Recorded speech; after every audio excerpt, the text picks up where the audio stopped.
Hello student, this is math man. बच्चों, अभी तक हमने पहले 3 टॉपिक जो है वो कवर कर लिए। ठीक है, डेफिनेशंस एंड टर्म, एक्सरसाइज 10.1 और थ्योरम। जो लास्ट वीडियो था वो हमारा थ्योरम था, जिसमें हमने टोटल 6 थ्योरम्स पढ़े थे। ठीक है, एक बार फटाफट रिवाइज कर लेते हैं।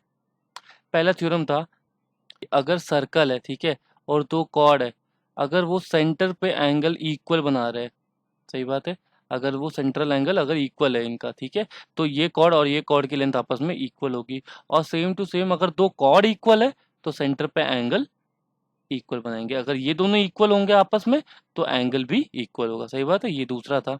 ठीक है, तीसरा क्या था कि एक कॉर्ड है, उस पे परपेंडिकुलर जब ड्रॉप करते हैं तो वो क्या करता है, बाइसेक्ट करता है। और इसका कॉन्वर्स क्या था कि अगर कोई कॉर्ड है, उसके मिड पॉइंट से एक लाइन जा रही है सेंटर पे, तो वो लाइन जो होगी वो कॉर्ड से क्या होता है, परपेंडिकुलर। सही बात है, ये फोर्थ था।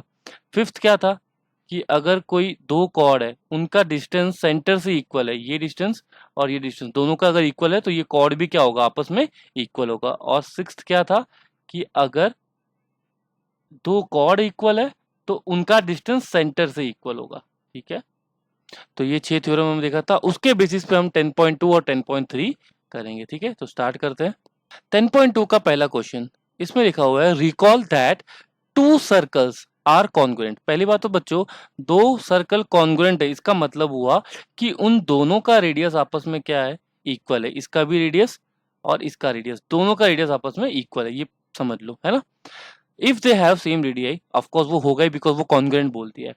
Prove that equal cord of congruent circle subtend equal angle at the centre. ठीक है, इसमें बोला है कि अगर 2 कॉर्ड है, अगर 2 कॉर्ड अगर इक्वल है आपस में, तो जो सेंटर पे एंगल बनाएंगे वो भी इक्वल होगा, मतलब ये। ठीक है, ये दोनों कॉर्ड क्या बोला हुआ है, आपस में इक्वल बोला हुआ है। समझ में आ रहा है, ये ओ, ये ए, ये बी, ये ओ डैश ले लेते, ये सी और ये डी ले लेते। ठीक है, हमको बोला हुआ है कि अगर A B equal to C D है, हमको ये बोला हुआ है कि अगर A B equal to C D है तो जो एंगल सबटेंड कर रहे हैं, मतलब ये वाला एंगल और ये वाला एंगल, ये भी इक्वल होगा। ठीक है, तो अब इसको कैसे प्रूव करेंगे, देखो बच्चों, हमको पता है ओ ए इक्वल टू ओ सी होगा। क्यों? बिकॉज कॉन्ग्रुएंट सर्कल है तो रेडियस तो इक्वल है भाई, रेडियस आर इक्वल। समझ में आ रहा है? ठीक है, अच्छा, O B equal to O dash D. अच्छा, यहाँ पे ओ डैश होगा, है ना, यहाँ पे ओ डैश होगा, ये ओ डैश सी है और वैसे ये ओ डैश डी होगा। ठीक है, तो इसमें भी इक्वल होगा। क्यों? बिकॉज रेडियस तो इक्वल है। सही बात है। और similarly A B equal to C D, ये तो दिया ही हुआ है, तो इससे क्या हुआ, ट्रिपल एस से ये ट्राइंगल और ये ट्राइंगल क्या हो गया, कॉन्ग्रुएंट हो गया। ठीक है, तो मैं सीपीसीटी से लिख सकता हूं कि angle A O B will be equal to angle C O dash D. ठीक है, एक एक चीज नहीं लिखूंगा, आपको बताइए मेरा तरीका। क्वेश्चन नंबर 2 देखते हैं। Question number 2, prove that if chord of congruent circle subtend equal angle at the center then the chord are equal। Circle है, एक ये सर्कल है, एक ये दूसरा सर्कल है। ठीक है, ये दोनों कॉन्ग्रुएंट है, मतलब रेडियस इक्वल होगा। अब क्या बोला हुआ है कि अगर एंगल इक्वल सबटेंड करते हैं, ठीक है, एंगल इक्वल, अगर ये कॉर्ड यहाँ पे जो एंगल बना रहा है और ये कॉर्ड यहाँ पे जो एंगल बना रहा है, ये वाला एंगल, अगर ये दोनों आपस में इक्वल हो गए तो कॉर्ड भी इक्वल होगा। ये प्रूव करना है, तो इसको नाम दे दो ए बी ओ, ये हो गया सी डी ओ डैश। समझ में आ गया बच्चों? हमको गिवन क्या है, पहले वो लिख लेते हैं, angle A O B is equal to angle C O dash D, ये हमको गिवन है। समझ में आया? तो अगर मैं ट्राइंगल, ठीक है, ट्राइंगल ए ओ बी लूंगा और triangle C O dash D लूंगा, समझ में आया? तो यहाँ पे देखो, हमको पता है O A equal to O dash C होगा। क्यों? अगेन रेडियस, रेडियस इक्वल होगा। क्यों? Because circles are congruent. ठीक है, similarly O B equal to क्या हो जाएगा, ओ डैश डी हो जाएगा, वो भी अगेन रेडियस आर इक्वल। ठीक है, और एंगल, एक और चीज दी हुई है हमको, क्या, angle A O B equal to angle C O dash D. ठीक है, ये चीज हमको दी हुई है। समझ में आ गया? तो side angle side, side angle side से ये दोनों ट्राइंगल जो होंगे वो क्या हो जाएगा, कॉन्ग्रुएंट हो जाएगा। और ट्राइंगल अगर कॉन्ग्रुएंट हो गया तो A B equal to C D हो जाएगा। कैसे? सीपीसीटी से। ठीक है, हमने ये पढ़ा ही हुआ है, क्वेश्चन नंबर 3। ठीक है, और इसमें सिर्फ 2 ही क्वेश्चन है इस एक्सरसाइज में 10.2 में, तो अब हम देखेंगे 10.3। ठीक है, तो 10.3 का पहला question, draw different pair of circles, how many point does each pair have in common. ठीक है, what is the maximum number of common point. देखो बच्चों, इसमें बोला हुआ है कि डिफरेंट डिफरेंट टाइप्स ऑफ हमको सर्कल बनाने हैं, 2 सर्कल, और देखना है कि कितने कॉमन पॉइंट आते हैं। पहले एक चीज समझते हैं कि एक सर्कल है और ये दूसरा सर्कल है। तो पहला केस तो ऐसा होगा जिसमें वो दोनों क्या होंगे, दूर दूर रहेंगे, तो नो कॉमन पॉइंट। ठीक है, उनमें क्या होगा, कोई भी कॉमन पॉइंट नहीं होगा। समझ में आ गया। ठीक है, सेकेंड केस देख लेते हैं। केस 2, अगर वो दोनों टच कर दे एक दूसरे को एक्सटर्नली, ये ऐसे और ये ऐसे, समझ में आया? तो एक दूसरे को अगर टच करे तो क्या हो गया, 1 कॉमन पॉइंट। समझ में आ रहा है, 1 कॉमन पॉइंट। ठीक है, तीसरा केस भी ले लेते हैं। चलो, अगर वो इंटरसेक्ट करे, है ना, केस नंबर 3, अगर वो इंटरसेक्ट करे इस तरीके से, तो इसमें कितने कॉमन पॉइंट आ रहे हैं, 2 कॉमन पॉइंट है। समझ में आ रहा है। और केस नंबर 4, ठीक है, अब इसमें कैसे करेगा, इंटरनली टच करेगा। इसको कहते हैं एक्सटर्नली टच करना, इसको कहते हैं इंटरनली टच करना। ठीक है, तो यहाँ पे एक ही कॉमन पॉइंट आ रहा है, यहाँ पे ये इसका सेंटर, ये इसका सेंटर। समझ में आ रहा है। और एक और केस ले सकते हैं। ठीक है, केस नंबर 5। ठीक है, जैसे कि ऐसे। ठीक है, 1 circle is inside of other, तो इसमें 0 कॉमन पॉइंट है, नो कॉमन पॉइंट। ठीक है, और इसमें इसमें कितने कॉमन पॉइंट है, 1 कॉमन पॉइंट है। ठीक है, तो हमको क्या समझ में आ गया कि मैक्सिमम जो कॉमन पॉइंट आता है वो केस नंबर 3 में आया, कि वो 2 कॉमन पॉइंट होगा। ठीक है, बस यही हमको देखना था कि मैक्सिमम कितने कॉमन पॉइंट आते हैं। ठीक है, क्वेश्चन नंबर 2 देखते हैं।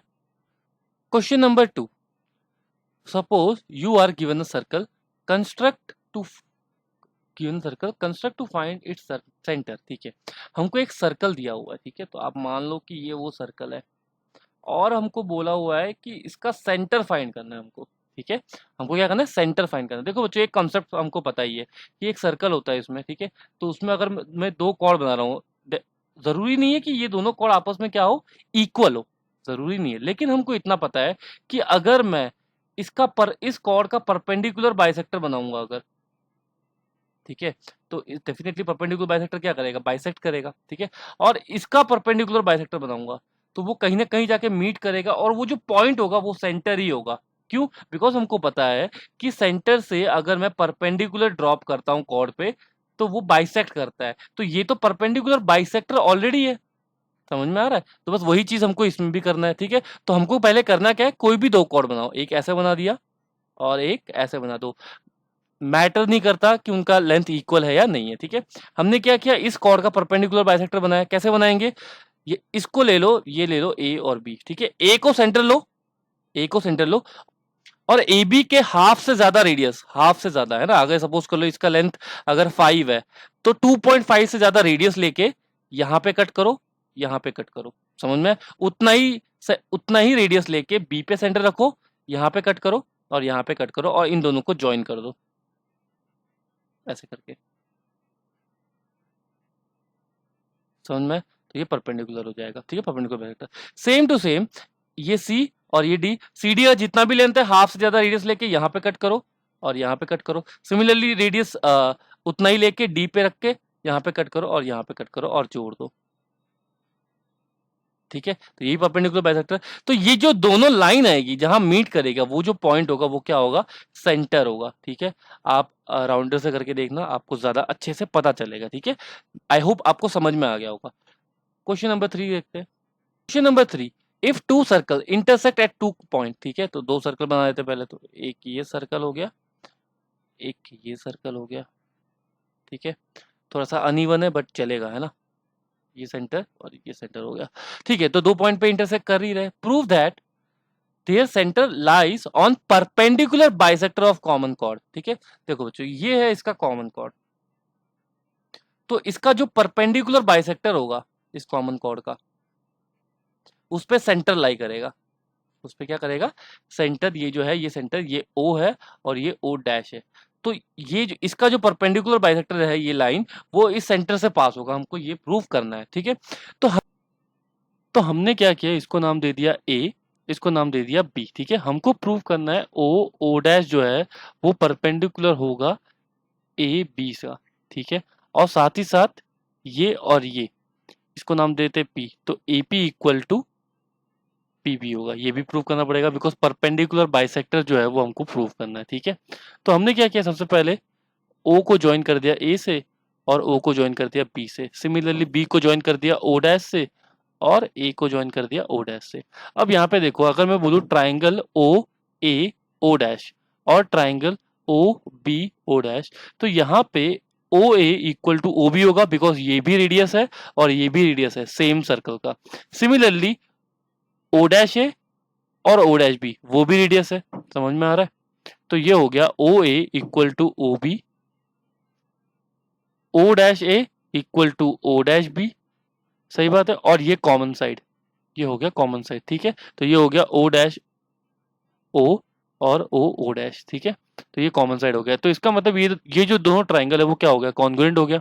कॉन्ग्रुएंट हो गया तो ये एंगल और ये एंगल क्या हो जाएगा, इक्वल हो जाएगा by C P C T, ठीक है। अब हमने क्या किया, एक और ट्राइंगल पकड़ लिया, ये वाला।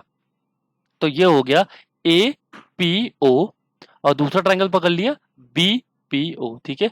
ये पी है, ठीक है। अच्छा, अब इसमें भी ओ A equal to O B तो है ही, तो लिख दो ओ A equal to O B, सही बात है। अच्छा, हमने अभी अभी ये एंगल और ये एंगल को सीपीसीटी से प्रूव किया, सही बात है। तो लिख देते angle A O P is equal to angle B O P, सही बात है। और O P equal to P O, ठीक है। ये कॉमन साइड होगा, ठीक है। तो side angle side, side angle side से दोनों ट्राइंगल क्या हो जाएंगे, कॉन्ग्रुएंट। तो ये एंगल और ये एंगल इक्वल हो जाएगा और एपी इक्वल टू पीबी हो जाएगा। तो ये वाला पार्ट तो हमने प्रूव कर लिया बिकॉज ये ट्राइंगल और ये ट्राइंगल कॉन्ग्रुएंट है, तो एपी इक्वल टू पीबी हो जाएगा। और साथ ही साथ ये वाला एंगल और ये वाला एंगल, मतलब angle angle APO equal to हो जाएगा एंगल बी पी ओ, ठीक है। तो ये वाला एंगल और ये वाला एंगल, सही बात है, इक्वल हो जाएगा। तो इनका सम कितना हो जाएगा, 180। तो angle APO plus angle BPO is equal to हो जाएगा 180। तो ये ट्वाइस हो जाएगा, इन दोनों का सम जो है बेसिकली ट्वाइस ऑफ एपीओ लिख सकता हूं मैं। Angle APO equal to 180। तो एंगल एपीओ जो आएगा, लिख देता हूँ यहाँ पे 90 आ जाएगा। और अगर एंगल एपीओ 90 है तो एंगल बीपीओ भी 90 होगा। तो ये भी 90 हो गया और ये भी 90 हो गया। तो हमने प्रूव कर लिया कि वो परपेंडिकुलर है, ठीक है। तो आई होप क्वेश्चन नंबर 3 भी आपको समझ में आ गया होगा। तो 10.2 और 10.3 हमने कर लिया। अब 10.4 हम नेक्स्ट वीडियो में देखेंगे, ठीक है। पसंद आया तो सब्सक्राइब करना बच्चों, थैंक यू।